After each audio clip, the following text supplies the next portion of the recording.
आज आपण बनवतोय खाऱ्या वांग्याची भाजी. तर त्यासाठी आपण इथं वाटण काढलेलं आहे.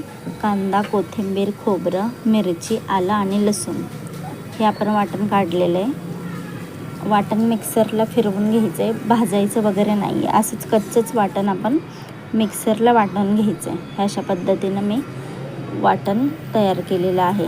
आणि वांगी पण चिरून घेतलेली आहे. वांगी स्वच्छ धुवून चिरून त्याचे 4 भाग करून घ्यायचे. ते इथं फोडणी घालते आहे मी. कुकरमध्ये तेल घातलेलं आहे 2 चमचे. त्यात मोहरी घातली आहे. मोहरी तडतडली की आपण जे वाटण तयार केलेलं आहे ते वाटण आपण त्यात टाकायचं आहे आणि परतून घ्यायचं.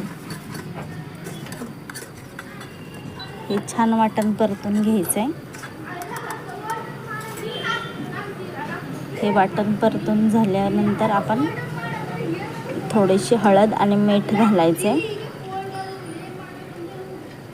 हळद आणि मीठ घालून परत एकदा वाटण आपण परतून घ्यायचं आहे.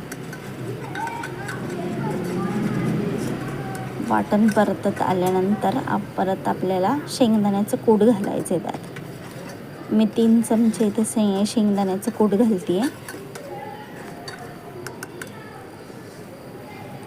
शेंगदाण्याचं कूट घालते आहे मी. हे कूट घातल्यानंतर परत एकदा वाटण आपल्याला परतून घ्यायचं आहे.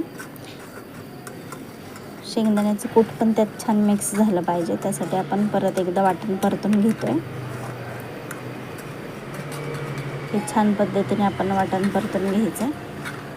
वाटणाला आपल्या तेल सुटलं पाहिजे. अशा पद्धतीने वाटणाला आपल्या तेल सुटलेलं आहे.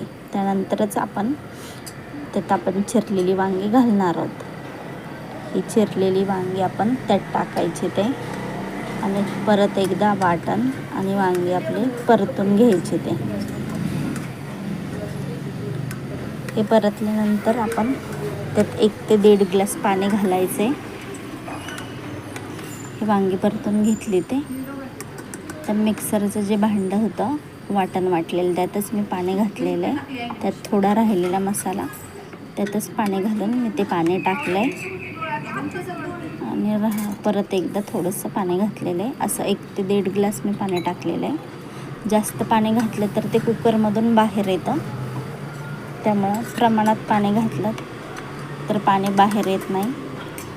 आता झाकण लावून कुकरच्या आपण 2 शिट्ट्या करून घ्यायच्या. ते 2 शिट्ट्यामध्ये छान आपली भाजी तयार होते.